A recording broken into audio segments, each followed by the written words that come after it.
the welders 798, the operators, and the laborers, and us. Right, right. Yes. Yeah. Okay. Well, let me give Yeah. you a proper introduction because we finally streaming. So I want to thank everybody for joining, everybody that's watching, and everybody that will watch later on. And so the title of this show is All Crafts Matter. We do a lot of talk about UPS, and we get that UPS is the largest contract within the Teamsters organization, but there are another 1 million members who do not work for UPS. And I'm quite sure they have something to say about the direction and where we at right now as the Teamsters Union. So we have our good brother, Eric Patterson, who is a pipeline Teamster. So it's good to have it. I'm quite sure a lot of people don't even know what pipeline Teamsters do. Again, because UPS dominates the airways.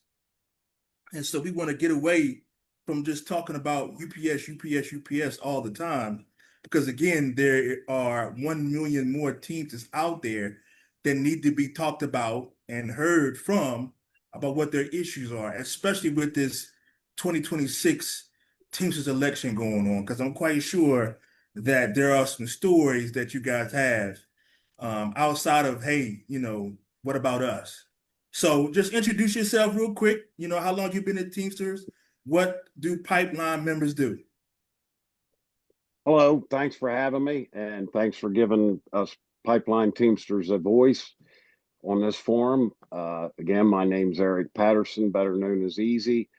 I've been a pipeline Teamster for over a decade. I was non-union prior to that, working the pipeline for many, many years. I'm out of 346, which is in Duluth, Minnesota. I'm a traveling pipeliner. I don't live in Minnesota. I live in Ohio, but I travel all over the country, so which most of us do. So therefore, we don't really get to be active in our locals unless we're not working and we get a withdrawal card and we're home. It's a very intense job, and we don't get heard from much. The last count, which I'm sure it's a little less now, was about 4,000 of us. And being a traveling pipeline Teamster, we pay dues out of our local hauls, our home locals, and then we also have to pay what they call a Dobie or a service due out of the halls in which we work in. So we pay double dues. Double dues. Which is kind of been a thorn in our side for quite some time because we pay twice what most others under the Teamster umbrella pay, but we're represented, we feel like, at the bottom of the barrel. Double dues and less than half of the representation. Got you. Yeah. Wow. Yes, sir. Which is one of our many top issues that we discuss. So what does a pipeliner do? What's the main function of your job? Okay, well, we are in charge of warehouse. Like they'll have a lay down yard, what's called a lay down yard, warehouse, which is where all the materials, anything that you need, your PPE, what have you, we're in charge of that. We're in charge of loading, unloading trucks in the yard.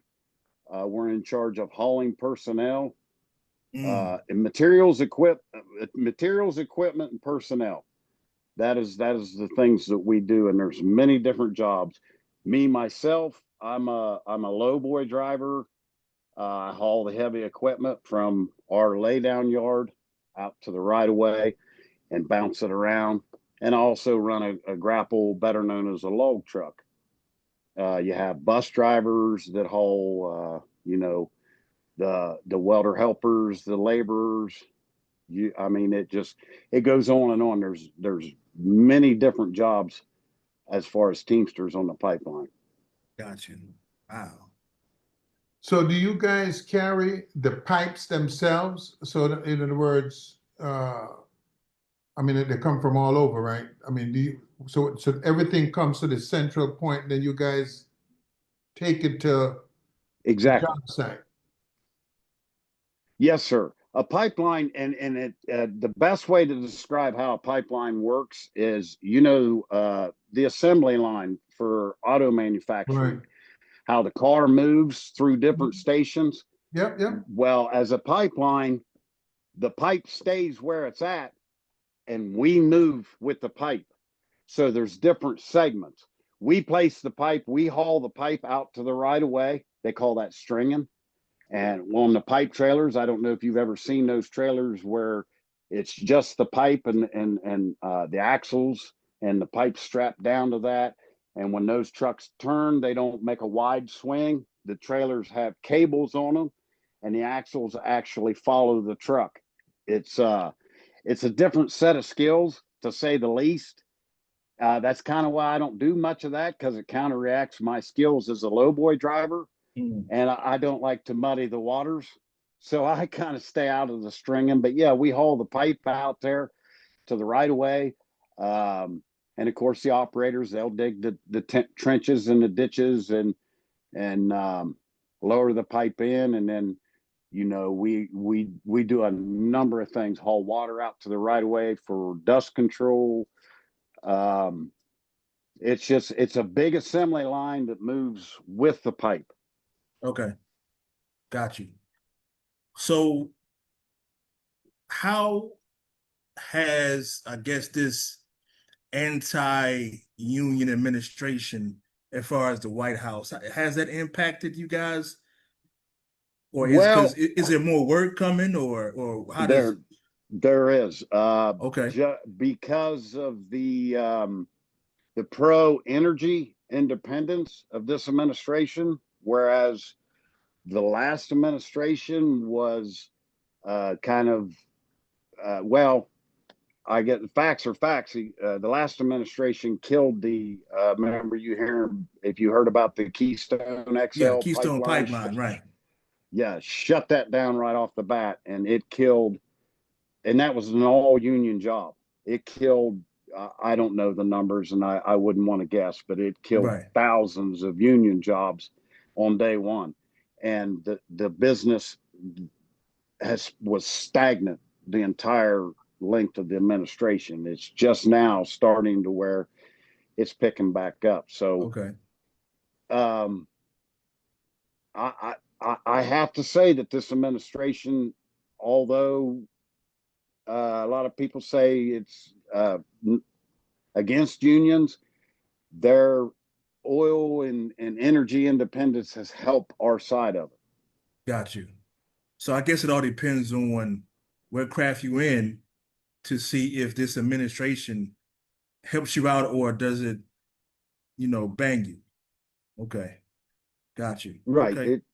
It's helped. Got you. That and how that they have cut out all the red tape as far as permit process and all that. It speed things up. Got you. So on our side of things, it's helped us, actually. Okay, good. So I guess my next question would be, so how often do you guys have to travel and how many, I guess, hours a day do you work? Because if you're living in Ohio and you have to travel to Minnesota, that's a nice little hike. Well, I'm currently here in Kansas, out in Oh, the middle of Kansas on a job. And I mean, we travel all over the country, literally all over and the way that Teamster pipeliners are different than the rest of the Teamsters is we're not designated to one company. We are designated to the job. So okay, we will work in a 1 year period. We might work for two different companies, and how those companies, for instance, like UPS, their contract with the Teamsters, and you guys negotiate with UPS. Whereas right, Pipeline Teamsters, there's an organization that has all four trade, the pipeline companies, contractors, right. and it's called the Pipeline Contractors Association. So all those companies that want to build pipelines in the union are part of this contractors association, and that's who we negotiate with for our contract. Got you. Okay. So it sounds simple, but it's really not, because all four trades negotiate with the same association. So to iron everything out, it's pretty tricky. And it's nothing like our brothers and sisters deal with. We don't get to vote on our contract individually. What you mean? Yeah. So you paying double the dues, Yeah. and you don't get to vote on your contract? No, we do not individually vote on our contract. So our how does that work? contracts are, yeah, it works like, yeah. So who votes? They go to the BAs of the halls, where the work is, or where most of the pipeline works are being built. They go to those principal officers, and they give a yay or a nay on the contract that's sent to them. And how that is supposed to work is they're supposed to get a majority feeling from their members out of their hall, whether they like it or not. And unfortunately, that doesn't happen quite often. Right, because you're not from their hall. Well, I'm not. Yeah, I'm not from their hall, and I'm trying to be very politically correct here, and I don't. First off, I want to say I am not divisive of Teamsters. I love my union. I love the Teamsters union. We just don't like things that's happening, and we've brought it to international's attention, and it just continues to snowball and get worse and worse and worse. And I've been called names because I'm outspoken. If I see something wrong, I'm not the type of guy that will just sit back and accept it and be a yes man. I speak up, and because of that, I've been called divisive towards Teamsters, which is absolutely the opposite of what I truly am and feel. But all those issues, if you bring up issues to international and they don't like it, and this is exactly what I told them, if you don't like it, then don't give me a reason to complain about it, fix it. Man, that is crazy. So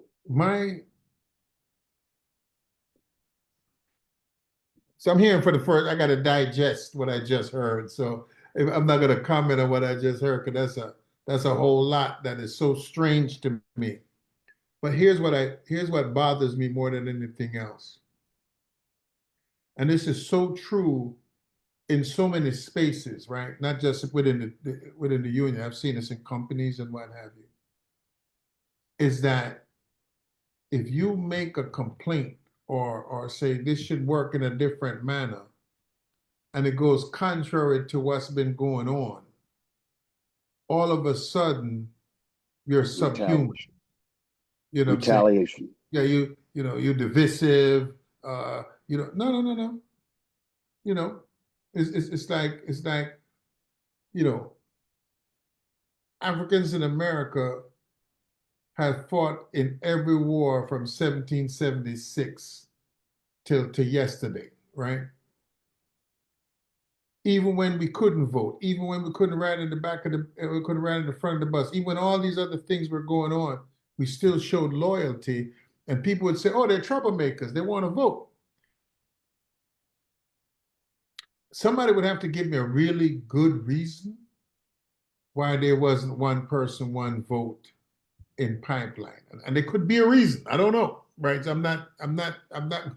I can't see what it is. I mean, we have mail ballot, right? You could vote via the phone. I know unions that do that, so I'm not really sure why. Do the other unions get a vote, rank and file?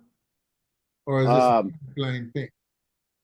I believe that it's pretty universal as far as the head principal officers um, take a yay or nay. And in the years that I've been a Teamster pipeliner, I do not recall one contract that was rejected. Hmm. I could be wrong, but I don't recall of any time that they said, well, no, that I know there have been negotiations that had went on past uh, our contract.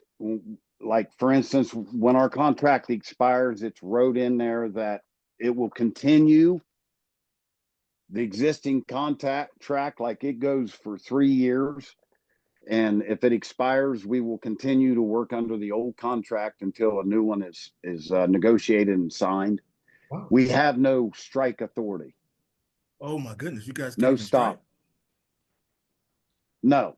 That article of our contract, I think I sent you there a couple weeks ago. Right. Work stoppage. I have to dig here to find it, but yeah, we're not allowed to strike on a job. That sounds almost like stuff that was taken out of the Railway Labor Act. Right. You know, Quick question. Now, the principal officers and the agents, they vote on the contract.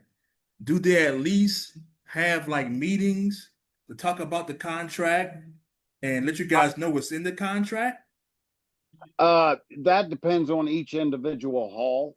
I can't speak to all the halls, but it's my understanding that most of them, when they have their monthly meetings, will pull the pipeliners that's out of their hall off to the side and say, well, here's what we got. How do you guys feel about it? Guys and gals, how do you feel about it? And then they go from there. But you had asked about the other unions, and I can't speak to that because I'm not Right. in their halls and in their meetings. So has there been any, I guess, organizing around pipeline members voting on their contracts? Or I mean, I know you say you reached out to the international. I don't know what that, what you were talking about as far as that conversation or every time you reached out to him. But I could imagine that was part of the conversation of having, a vote for the contract, especially if I'm getting double hit on dues. Yeah. Well, prior to President O'Brien's election, I had been in direct communication with him for approximately 2.5 to 3 years. Okay. He did not have, what he told me is he did not have any knowledge of pipeline. And so him and I was in direct communications, whether it be text or messenger or phone calls or what have you. And I had brought many issues up to him that we faced, that we didn't like, and the changes that we thought that needed to be made. And I have a Teamster pipeline. It's called Pipeline Teamsters Facebook group, which there's hundreds of us pipeline Teamsters on it.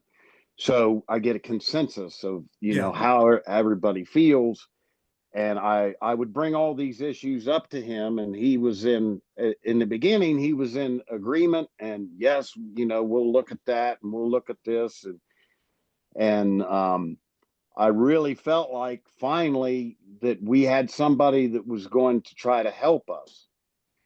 And I went all in, and so did the rest of us, as far as backing Mr. O'Brien in his run, and we all felt good about it. And then, unfortunately, President O'Brien took pretty much all my talking points and verbatim and went on a pipeline job in Louisiana, May 31st of 2022. He went to the job and he told all the pipeline Teamsters on that job that there would be no concessions under his administration. He said that we're Teamsters for a reason. We're not buying our seats, and it has to stop. And he says, and it will stop. And concessions, they in our business, they have an addendum to our contract, which is market recovery agreements. And what the market recovery agreements was the work that was down in the southern states, because the non-union companies was getting all the work down there. The union companies couldn't compete and couldn't bid on those jobs because of our rates. So what they would do to bid on those jobs was they would cut the workers' contractual hourly wages to get that work. Oh, hold on. Yeah. Hold on. Yeah. So you're telling me that the contract you guys had these rates in there, and so in order for you guys to get the work down south, the union allowed you guys rates to be cut so you can 25%. 25%. Yeah, of contractual wages. Now understand that each jurisdiction that we work in, the rates are different. Mm-hmm. So it's not, our hourly rate is not set at one rate. Okay. So across the country, our rates are, go up and down, up and down, up and down, which is something that we also complained about. But so what would happen is when they took those, when the unions would get those jobs down there, off the top, they was cutting our rates 25%. And so it got to the Did it cut your point dues where 25%? heck no. No. And that was something that I said. I brought this up. We have a conference every year, Pipeline Teamster conference every year. And I brought this up in one of the conferences. I said, and I spoke directly to the director of the Teamster Pipeliners. Did you take a 25% cut in your salary when you signed off on that for us to take a 25% cut? And he said, why would I do that? So what makes you think that we would take a cut? Now, who's the director? At that time, it was David Laborde. He's no longer the pipeline director. Sean O'Brien didn't carry him over from the last administration. So what about Bubba Davis? Bubba Davis is still involved in the Teamsters. He's in the construction division. He was director of construction, right? Yes, sir. He and was. That's when pipeline came under construction, right?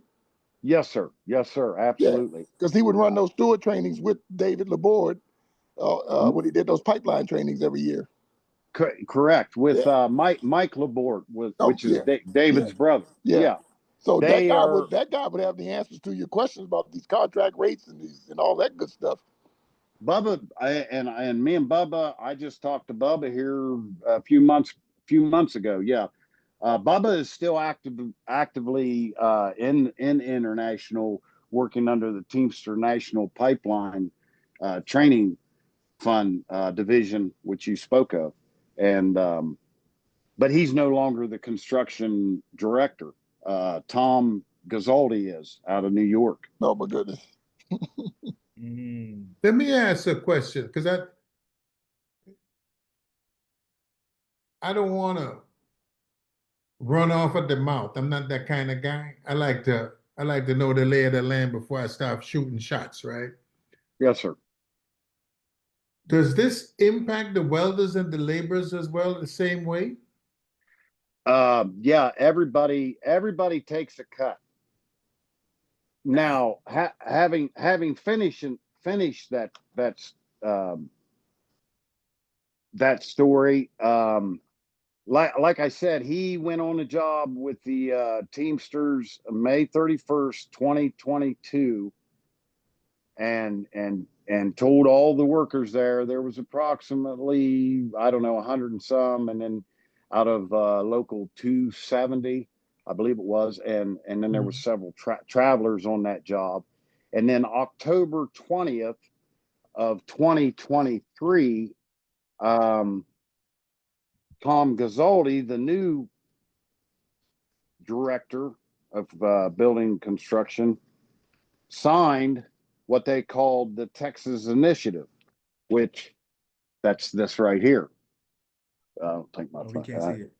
Yeah, it's not picking it up. There it is. But anyhow, he signed it, and within that agreement, it's better. I got to say this: it is much better than the MRA agreements, but it reduces the wages 7%.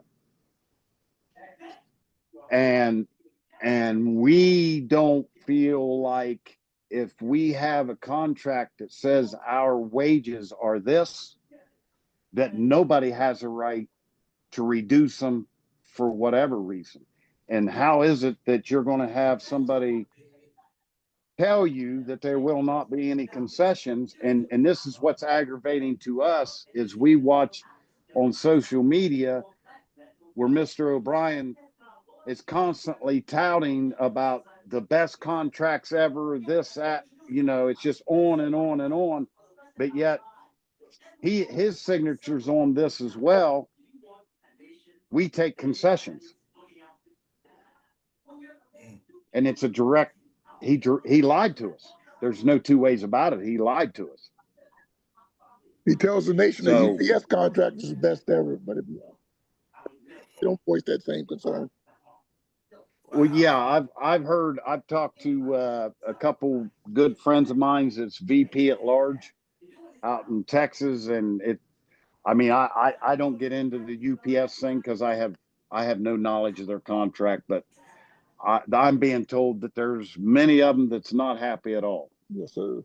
That's my point. That's the only point I'm making. Yeah. Yes, sir. Wow. Go ahead. I'm sorry.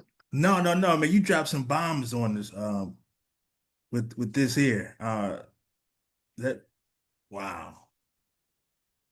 And I have a nickname for Mr. O'Brien. Since this, I call him Sean O'Liar.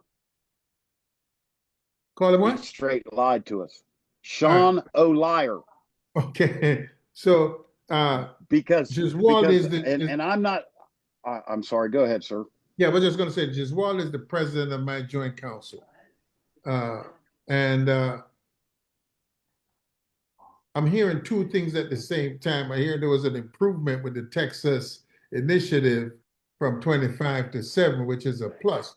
But here's one of the things that we can't dismiss is that when you get in the South, in the right to work states, you're up against a vast cadre of skilled non-union shitheads.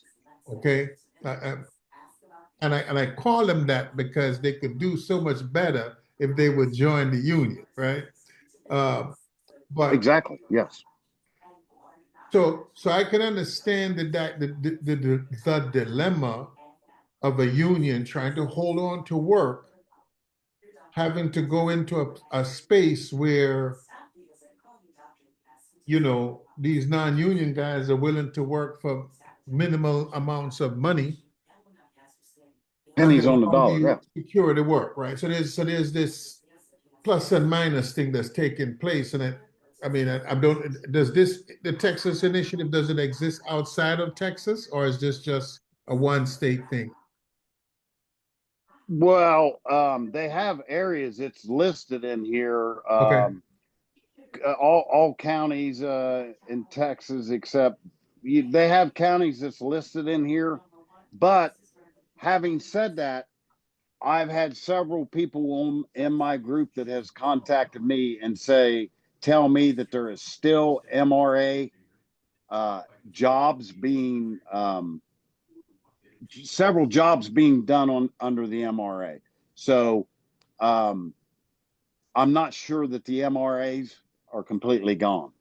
And I just MRA know is the market master market rate adjustment. recovery agreement. or the market recovery agreement. Yes, sir. And the thing that it's this is the pipeline Teamsters is so complex, and that's the reason it's so much different than the UPS, the warehouse workers, and all Oh, that, no because doubt. you have four trades, and one of our biggest problems is one, because of the MRAs, the market recovery agreements. A lot of Teamsters have walked away, literally walked away from Teamsters. Number one, you can't afford to travel. Like I pulled my camper out here, and I have a 46-foot camper, toy hauler, 30,000 pound camper. I pulled 18 hours to come out here to this job.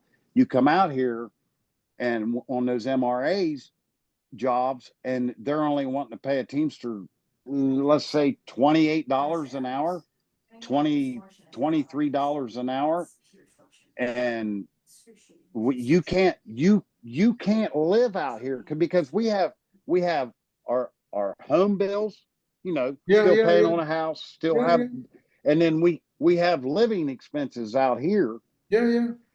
Which we get per diem, but it's what is it now, $30 a day, whereas the other trades are getting $100 a day. We get 30. So why does it cost us, or why are we getting paid less to buy the same groceries and pay the same lot rent?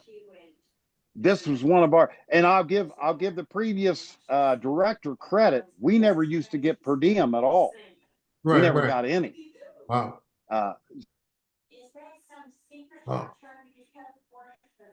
You froze up on us, Eric. You probably don't even know you froze. Man.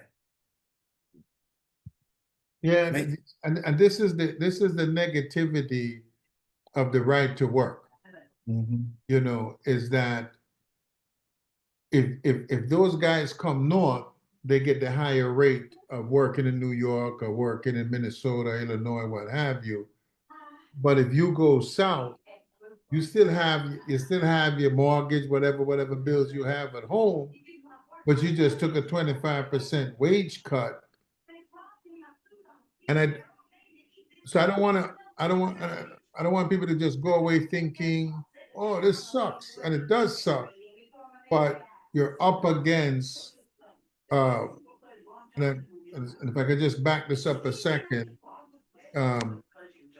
it's what happens when work becomes exclusive, right? So mine workers, oh, we're all white, whatever. Or no blacks can't work in the mines because they're too stupid to work in the mines, right? And then they go on strike. And all of a sudden they find out that black workers can dig out coal just as well as they can. We saw this in the Detroit Free Press strike. Oh, y'all can't work here. And then when they go on strike, here comes these people who couldn't do this job.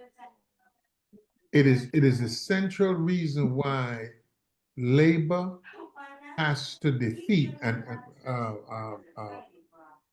Taft-Hartley and the Taft, because it's out of the Taft-Hartley law that allows right to work to exist, right? And so when they're talking about, and I've heard my general president say that, we should do it state by state. No, Taft-Hartley needs to go, period. I mean, a right to work needs to go, period. Yes, sir. And so any agreement with Josh Hawley's Mickey Mouse bill, which allows right to work to continue to exist, is anti-union, anti-worker, anti-easy, right? Because it forces Easy to now have to, and 4,000 Teamster pipeline workers to compete against an unfair situation, right? Which instead of lifting all labor, it is actually dragging labor down. Yeah. Right? So we have to understand the contextual framework in which these things continue to exist, because right to work is a vestige of slavery and Jim Crow, right? And the guy that pushed it Correct. into being. And so so here is, because I'm pretty sure, I don't know, easy, I might say something out of school, but I'm pretty sure that the vast majority of pipeline workers are white.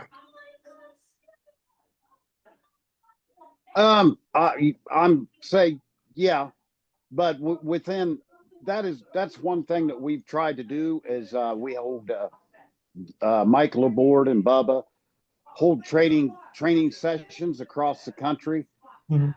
to try to have a more diverse. Right. Ooh, watch that word, brother. I don't want you getting swept up. Yeah, but they even had them. We did the DAPL out in North Dakota, and they brought some of the indigenous in, trained them, Okay. and brought them on the job. So yeah, they've done good in that area to bring to make it look like America. Right. Right. But it's forcing people to fight against you can't, this right to work thing, Right. because see, when they leave the South and come north, they make more money. Well, yeah, and that's why whenever you see any pipeline jobs that's up in the especially the Northeast, Yeah. you see a lot of Texas license plates, Oh yes. Louisiana license Oh yeah. plates. Yeah, because the rates are quite higher up Yeah. Because they just built a gas and thing here. and we get All the it. gas is We from get Louisiana. it as because a lot of us pipeline teamsters used to be owner operators, so we've owned trucks Mhm. and we get the business side of them trying to get a market share back. We understand that, but don't do it on the backs of us. Quit charging so much for the equipment that you use. They do it off of points, and I wished I had the gentleman with me that knows the inside outs of when they bid work. Mhm. But he was explaining to me that when they bid work, they don't reduce the points for the equipment that they're going to use. When they want to get these jobs, it's always on the back of us workers. Of the You workers. cut our Yeah. wages first. Yeah. And we're saying, wait a minute. We're a union. I'll use Sean O'Brien's own words. We're Teamsters for a reason. We're working. I did the non-union side.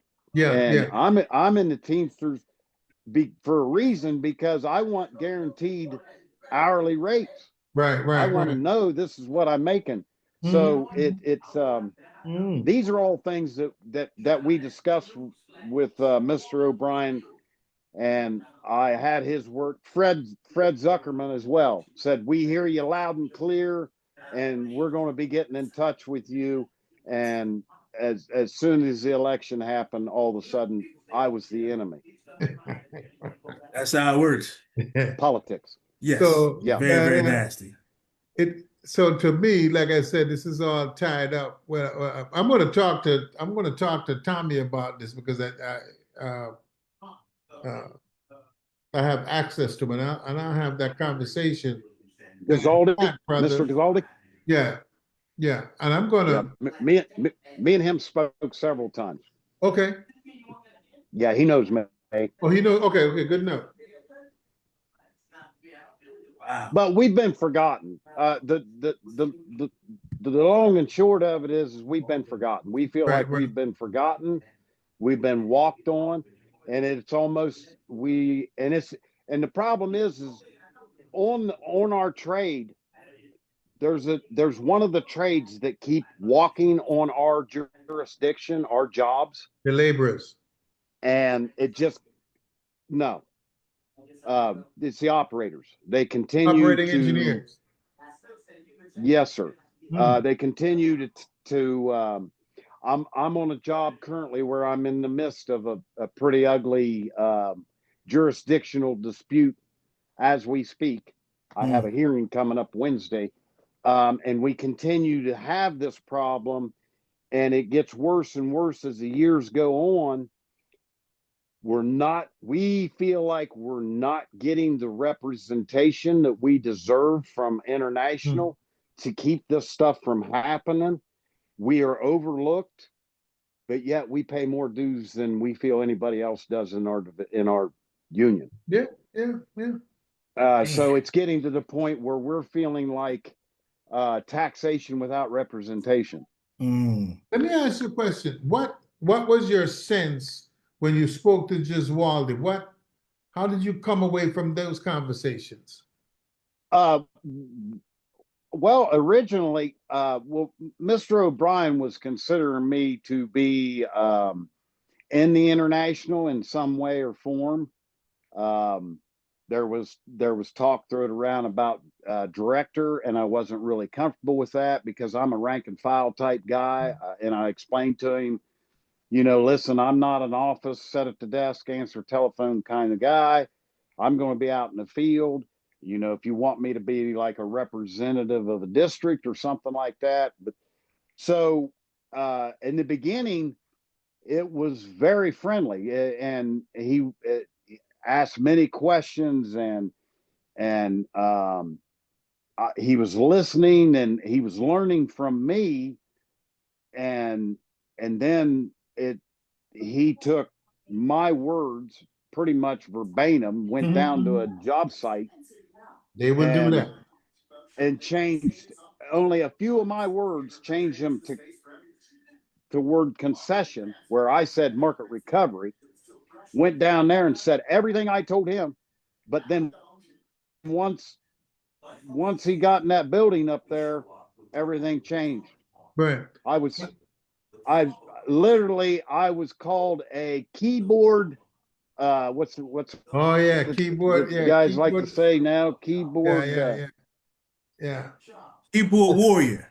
Yeah. And I said, no, sir. We was actually, there you go, something to that effect. And and I said, no, sir. I'm not a keyboard whatever. I said, I just talk the truth. If you don't like it, fix it. Yeah. That's got nothing to do with trying to be a tough guy. How many? And I'm curious, right? So I'm going to ask you a bit of question. How many companies are in the pipeline business? Oh wow, there's you have any idea? I wish I had a list. There's at least 20 union companies. Are you asking me union wise how many? Right. No, because the reason there's at least is that when they bid these jobs, right, in terms of this market rate recovery, what percentage of their profits are they giving up? Right. So so you're asking me, the worker, to give up 25%. Are you giving up anything on your end? You know what I'm saying? No, like, okay. No, hell no, they're not. Right. So you know what I'm saying?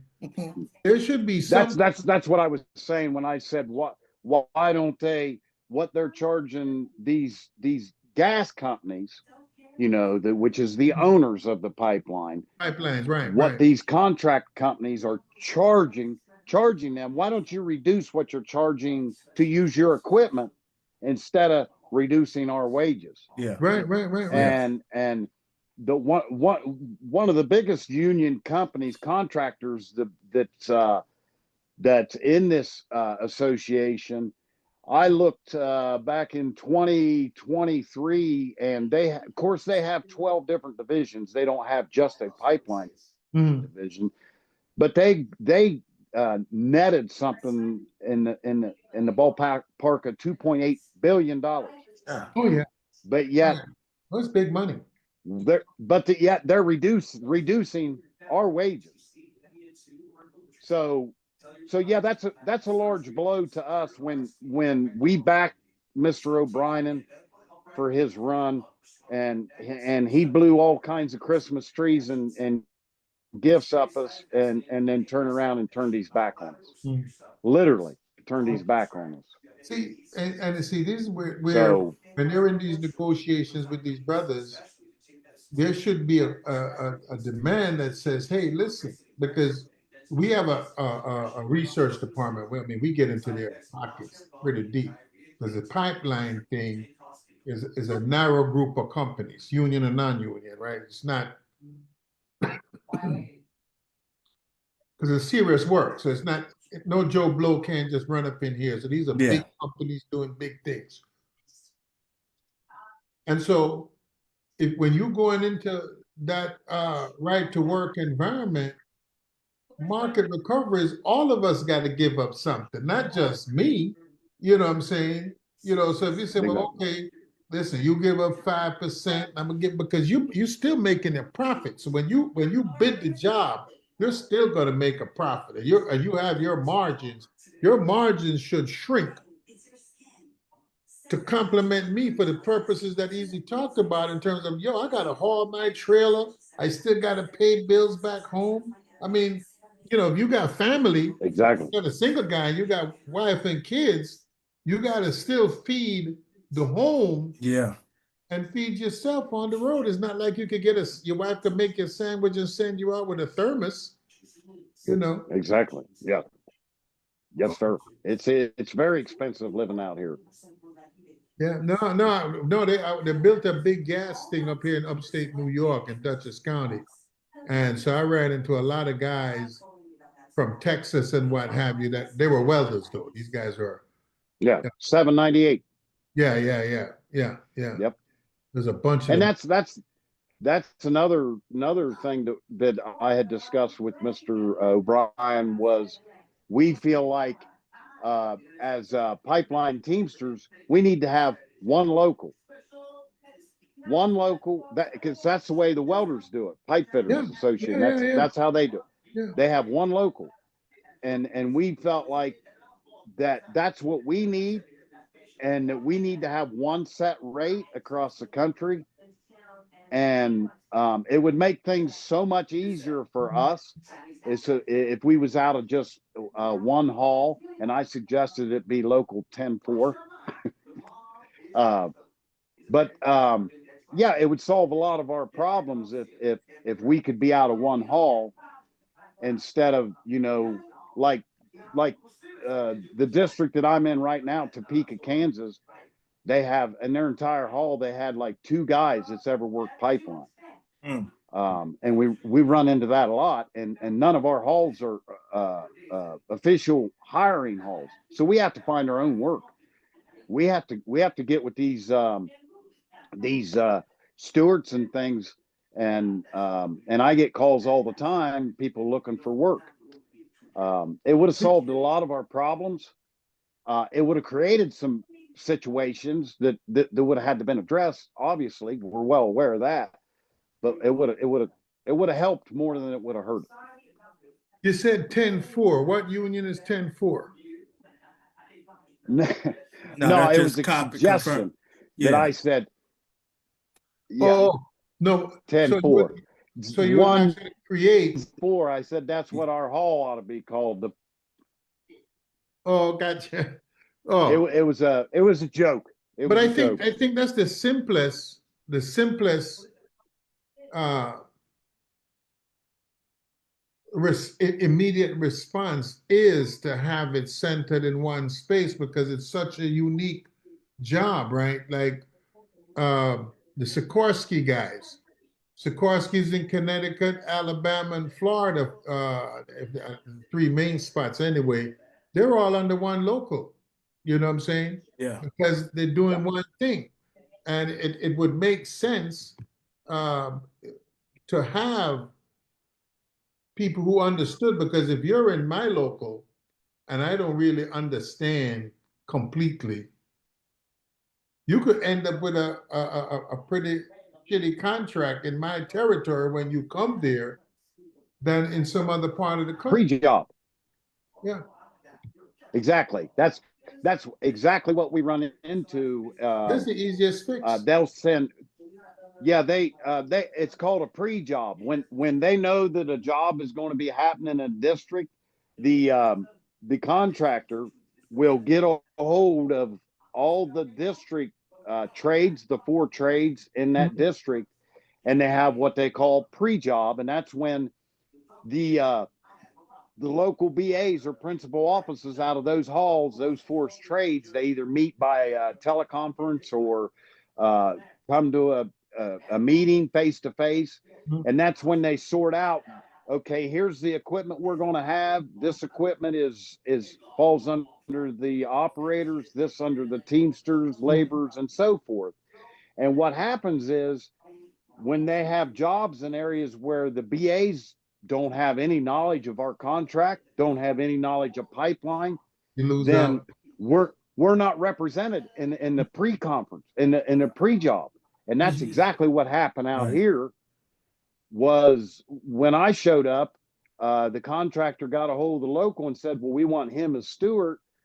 And as soon as I showed up to the job, bam, right in front of my face, they got operators doing our jobs. They didn't want to hire any Teamsters. Hey, guys. So off the bat, Go ahead, sorry, Myron. Go ahead. I didn't want to interrupt you, but I was just thinking about, you were talking about the pre-job. There's a joke, and I'm bad at retelling jokes, about Teamsters not showing up at the pre-jobs to claim their work, and then showing up once the hole is dug in the ground to claim their work. Yeah, it's yeah. an old joke in the construction. There's that too. Yeah. Yeah.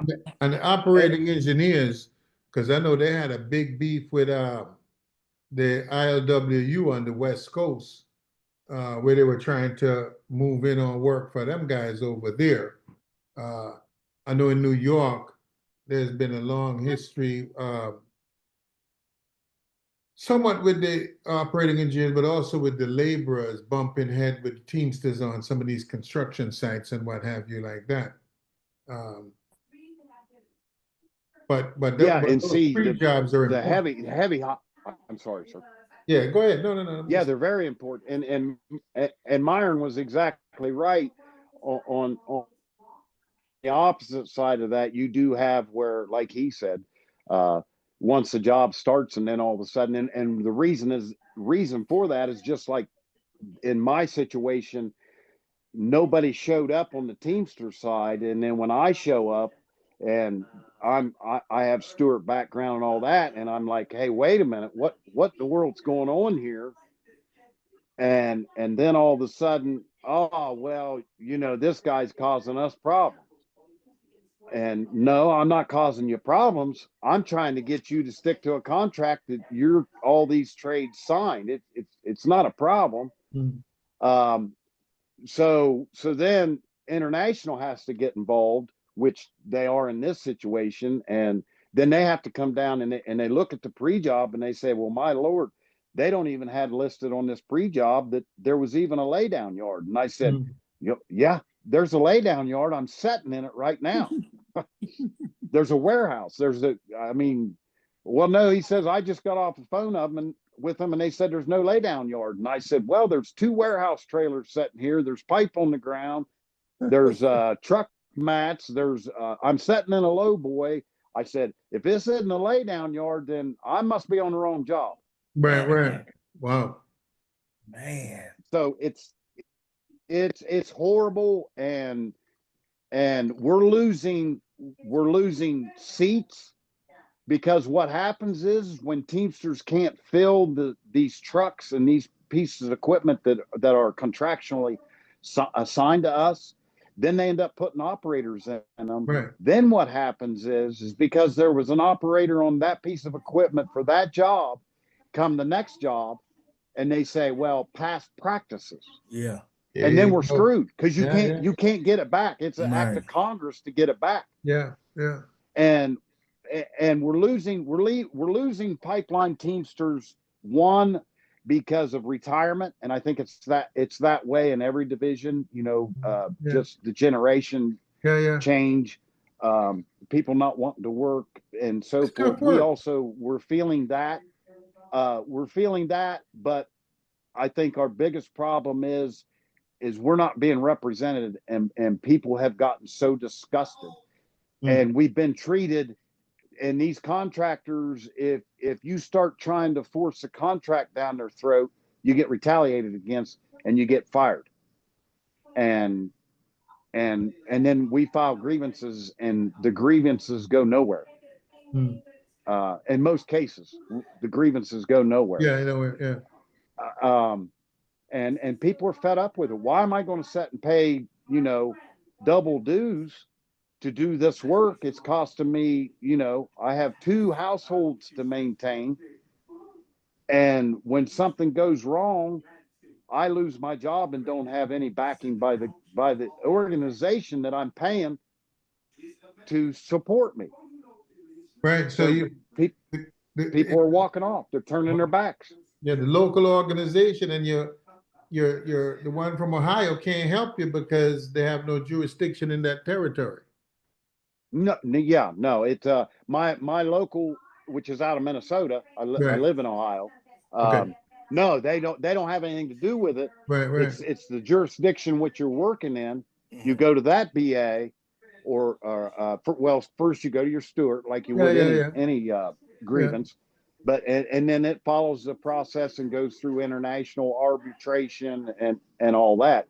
But most of the time, and we run into this a lot with the prior director, one company in particular, nobody prevailed on any grievance to speak of if it was against one company, which he now happens to be the director of labor compliance for. It's funny how that works. How that worked out, right? Good Lord. Wow. Ooh. So, man, that's why sometimes let me tell you, man, this is eye-opening and edifying because I've spoken to other trades in the pipeline thing. I've actually never, I can't think of speaking to an active Teamster in the pipeline thing. The only guys I knew were some guys that was up in that Alaska, and they were, on the iffy side of life. You know what I'm saying? Hey, Chris, what came in the conversation late? But what local is the brother out of Minnesota? It's at 346. 346. Duluth, Minnesota. 346?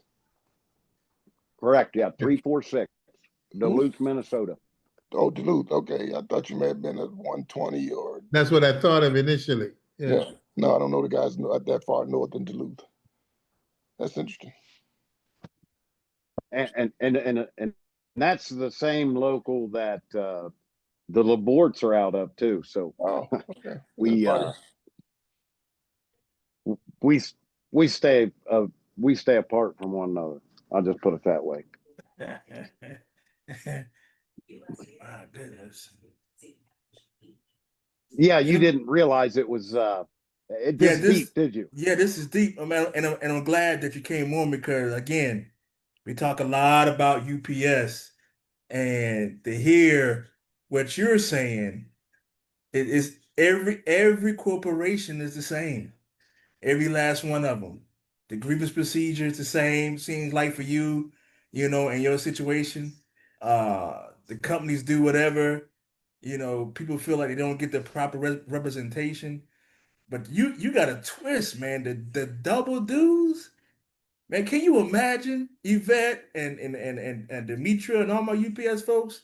If folks had to pay double dues working for UPS, man, it would be, especially after what's going on with the contract, man, it would be pandemonium right now. Yeah, it's horrific. I've never heard none of this. Yeah, this is beyond belief. eye-opening. We thought we had it bad. I'm over here like, well, dang it. I know. It make a UPS look like because at least it's like you said, Eric. At least we have one company to worry about.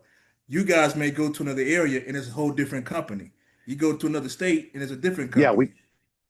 That's crazy. Yeah, we follow the work, and we deal with over the course of the time that I've been union, I've probably worked for every one of the contractors, the union contractors. There was one company that I stuck with mainly because I was what they call a company hire. They liked my work, so they took you, like you would have one superintendent of, and he would take you to wherever job he was assigned to. But then you start bringing up issues, and the retaliation is ridiculous. It's and that's one of the reasons. Not many. You've looked at my page, my Facebook page, and there's not a lot of people that will say very much um, because of retaliatory reasons. Yeah. Yeah. They're scared to death, um, and so they won't say. They'll agree, but they won't really say too much. Yeah. And Yeah. Listen, retaliation is real. You know, Yes. it's oh, real. it's I mean, oh, whether it's it's the real. employer or the company, Mhm. it seems like to me, man, you know, no matter the company, you're going to be retaliated against if you speak out. And then if you bring it up to your union, most of them, they're I'm going to de- come after you too. And that's the most disheartening part. I'm dealing. Yeah, you expect I'm the dealing with it right company. now. You expect that, right? But so you know what? I would be even angrier if I was in your position because I'm traveling all over the country. I'm paying double dues, not getting represented properly, and then you retaliate against me? You know what I mean? I'm doing all this stuff, man, and this is what you do.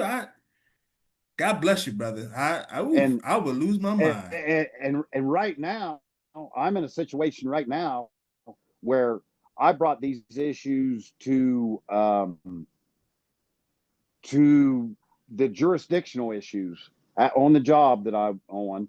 Brought these issues up to the superintendent and said, "Are you okay with these things happening?"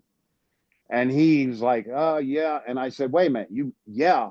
I had him on the phone. I said, "What you mean you're okay with it?" He said, "No, I'm letting you know that I'm hearing what you're saying." I said, "Well, okay. When I get back to the yard, then me and you need to talk." And that's my job as a steward. But I mean, you come at it in a calm, level-headed manner. You know, you Yeah. don't come. Well, I had another phone call, and that person settled me down and everything, and said, "You know what? You need to just kind of let things be." And so I sent the superintendent a text and said, "Never mind." The following morning, unbeknownst to me, Mike Labort out of the training fund showed up on this job. Didn't know he was coming, never spoke to anybody. He shows up, and him and I know each other very well. And he's like, "Hey, how you doing? What's going on?" I said, "Man, this place is a mess here." And he said, "Well, I'll have Rick Bauer get a hold of you," which Rick Bauer is the pipeline director. And so Rick called me, and that's where I got into the whole jurisdictional. They had an operator running our piece of equipment in the yard. They had the operator running the warehouse. They had operators running our 550s, pickup trucks, this, that, and another. He said, "Okay." He said, "I'm going to come and, we're going to get to the bottom of all this." And then the next thing I know, I'm fighting for my job Mm, that mm. same day, that very same day. Man, I tell you. Well, And by you being a So steward, I know in your job is it's probably a lot more difficult than a shop steward or any other place because I mean you're all over everywhere, different companies, and the people at these different companies and you go to a different area may not know the contract, and then you're trying to navigate all of that and still protect and fight for people, man. I commend you for that, brother. I tell but you, man, you also, have opened my eyes up, man. This is, woo. but also on these jobs, because this is true in construction, I'm sure it's true in pipeline. You have to fight to preserve the work. So Hmm. not only it's not only representing a guy who might have got in trouble, you got to keep this other union from invading your territory. Man. oh, exactly. Yeah, That's the jurisdictional issues. That's exactly. And the problem with this is that, like, our laydown yard and where they're doing dig ups, replacement anomalies. They're going in and replacing a section of pipe right. from a pipeline that was put in back in what did they say, the 70s, early Mhm. 70s. Anyway, so the laydown yard and where these digs are at is over an hour away, 50 some miles away. Wow. And then you'll have in the other direction, another 50 miles away, another dig. So as a steward, you have to go around, be seen, and make sure, like you said, that other trades are not walking on our work. Yeah. And then and on this job in particular, I delivered a piece of equipment, heavy piece of equipment, excavator out to one of the digs, and was leaving. And I was come off of this county road onto the hard road, and I looked up and seen one of our F550 dually pickup trucks coming down the road. And I thought, well, wait a minute. Because there was another officer on the job at the time. He was in a 2-ton flatbed pickup, Class A truck. And I seen this dually of ours coming down the road, and I thought, well, who's in this truck? We didn't hire any more Teamsters. Well, here comes the truck. So happens to be a foreman. He's got an excavator bucket in the bed and another attachment for an excavator in the bed of this F550. No straps, no load securement, no nothing. And I sat there and waited. And he pulled up, happens to be a friend of mine. He pulled up, and I blow the horn, and he backs up to me, and I said, what the hell is this? And he says, it is what it is, and I don't want to hear another effing word about it. Blew me a kiss and drove away. My. That's when I got on the phone and called the superintendent, and that's where the ball started rolling, and now I'm fighting for my job. So Wow. Yeah, no, man. yeah, There's a lot of disputes that not job dispute in terms of work or missing time, but just trying to secure. I mean, we had a big Take the job. in New York. I mean, years ago, when I was the chairman of the Black Caucus, and we had to send a few guys up to a work site in Harlem, to calm the laborers down, So we sent some guys that could, straighten it out. You know what I'm saying? So, but these disputes in construction, and now I'm finding out in pipeline, you still have this push and pull of people stealing work. It doesn't seem like much, but it's like you said. The next place to go, the guy goes, "Hey, past practice. We've been doing this." So it's an everyday battle to protect the craft. Wow. right. And we even discussed with Mr. O'Brien, because they have one pipeline director for the entire nation. Mhm. And we said that, and now with the new pipeline director, he also is a principal officer in his local hall. Mhm. And we don't understand that, because if you're appointed to be a director of a division, shouldn't 100% of your work availability time needed to what you've been appointed to, and not being a president or a principal officer of a local hall, and then all the guys that's out of your hall are sent out to all these jobs? I'm not saying that that's happening. I heard that it was, but I don't know any facts to that matter. But we had mentioned to Mr. O'Brien, why don't we have regional representatives instead of one director? Or if nothing else, have more than one director, because he can't be at every place every time, especially when the work picks up, which it is starting to pick up. We got a big job starting in Tennessee here next month. But I don't see where he can have the time to run his local hall and also be the director of the National Pipeline Division. Right. How long are But you what guys, do I know? I'm just on average, how long are you guys away from your home, your actual home? Because you said you got a big job in Tennessee. Yeah, that's going to be a 2 or 3 year job. Yeah. And then we'll depending on, we'll fly home for the holidays, and fly back. But we work 12-hour days, 6, 7 days a week. I try to stay off the 7-day-a-week jobs. That's just too much on human mind. You need to have that 1 day reset. Not only that, but to go, because a lot of these jobs, they're never close to any big towns. So you're being able to go get groceries is generally an hour drive. So on that 1 day, you like to have 1 day off so you can go drive to get groceries and stock back up for lunch your lunch meat and your buns and Yeah, chips. And yeah. I'm fortunate I have a washer dryer combo in my camper, so I don't have to go to the laundromat. But I pity these guys that do have to go to the laundromats on Sunday. But it's Whew. tough. And I mean, I hear it. you know all this when you get in it.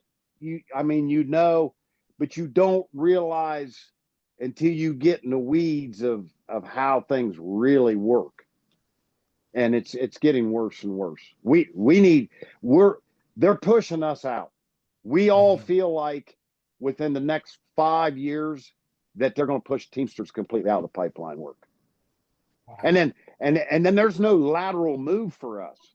Like I'm a vested Teamster, and my pension is with the pipeline pension. It's not Central States, and so, and I had this discussion with Tom, as a matter of fact, Tom Gazzaldi, about, well, when we don't have work, how come we couldn't go to, say, like the Ohio Hall where I live, and why couldn't I go in there and make a lateral move in with UPS? Because I'm a vested Teamster.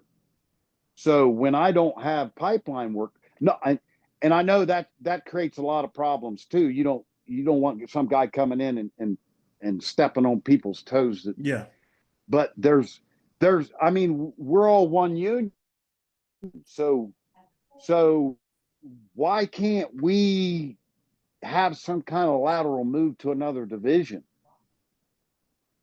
I don't know. I don't know that I'm expressing that in the way that I mean it correctly. But it's like when the last administration killed the Keystone XO, it was a pink slip for all of us. We didn't have any work, no work, and no hiring halls. You go out and find your own work. Sure, you can get a withdrawal card and withdraw from a lot of these locals. And I used to be, absolutely, I would not go work for non-union as long as I was a union member. But when you open up the cupboards and there's no food in there, you got to work somewhere. And if your Teamster Hall is not helping you find work, then I'll go drive a dump truck and haul gravel. What are you going to do? I'm not going hungry. Right. And knowing this over question. the years, yes. You on mute? You on mute? That. I guess I got to unmute first. I just had a question. Probably, I know with us at UPS, a lot of us can't move around because of pension issues. So I wonder, would that be similar to y'all too? Because there's so many pension plans that they couldn't easily switch you somewhere else. I would assume y'all have a hiring hall. I guess maybe. No, we don't have any hiring halls. We have to find our own work. But that's an issue. A very good point. So let's say we would go to UPS. That was things that Tom and I was discussing. How could it be worked out that when we don't have work, instead of UPS hiring people off the street, why couldn't we have a foot in the door being a vested Teamster, maybe not within your guys' pension, but you would think they would be like, well, yeah, why wouldn't we want to bring a Teamster in? So those was things that we was discussing, and after the election and they got into office, we was. UPS don't want no more Teamsters. They try to get rid of us now. Yeah, they're trying to get rid of us now. Yeah. Yeah. Wow. Well, I have a question for you guys, okay, if I may. As far as UPS, I was talking to one of the vice president at large, and he was telling me, I don't know if I understood him correctly, but the new UPS contract about the air conditioning, because we kind of have a similar thing within the pipeline too, as far as air conditioning trucks goes. But I was told, I might be opening up a can of worms. Maybe I should just shut my mouth. No, go ahead. I was told Go ahead. that the UPS negotiations was stalled because UPS went out and bought like 20,000 trucks to predate the signing of the new contract that did not have air conditioning in them, snowballed these trucks signed the contract, and the contract is supposed to state any new trucks after the signage of the contract must have air conditioning. So they bring these other trucks out of the snowball. Is that true or not? What So I don't. you're Am I close, You're close misunderstanding to that? it. but So you what happened? close. So Go I ahead. wasn't there at negotiation. Yvette wasn't there, but the language reads any new trucks purchased after January 2024. Those trucks will have AC. So what you're saying, what UPS did was, you know what? Let's buy all these trucks prior to 2024. And that's what they did. That's what I was told. That's what they Yeah, I did. was Yeah, told they they should Now, have I don't know never. about 20. anything being stalled or whatever. That part I can't speak Yeah, of. But all I can talk about the language, and the language says new trucks purchased after Yeah. January 1st, 2024. should That have part is never in the had a contract. loophole. That Right. And loophole so what killed they it. did was they just Killed bought it. the trucks before January 2024, which Yeah, they did. yeah, we still burning the hell Yep. up. Yeah, That's crazy. That's crazy because I'll tell you right now, one of my big, and it's in our contract. If a truck is equipped with AC, that AC must work. So, and one company, what they was getting away with, they was buying these 2-ton internationals that didn't have air conditioning in them whatsoever. And if my air conditioner quits, I'm done. The truck's going to the yard. And until that air conditioner's fixed, I'll go get in another truck, but I'm not driving that one. This ain't 1980. These Mhm. trucks are not equipped with the vent things in the roof and the sides, and there's no air movement. You're in an oven. And I have always felt sorry for you all in the UPS trucks because that shit is crazy. Yeah. Yeah, we fought that battle Yes. on the railroad. We fought, I mean, certainly on Metro North. We fought that battle in the 90s, you know, Mm. particularly for our equipment on the rail that didn't have air, had no protection from dust or anything like that. We had that battle back then and prevailed. So, you know, it you know, Yeah. And the public doesn't realize these trucks have motors in them that are generating 300 plus degree heat mhm, and is blowing back to the cab. yeah, yeah. And they don't, it's not a car. These are baking machines, and those aluminum cabs are ovens, and it's just unbearable unless you're going 70 mile an hour down the road. But still, that's hot air, that's Even not then, it's cool still, air. And yeah, yeah, yeah. it's inhumane. Yeah.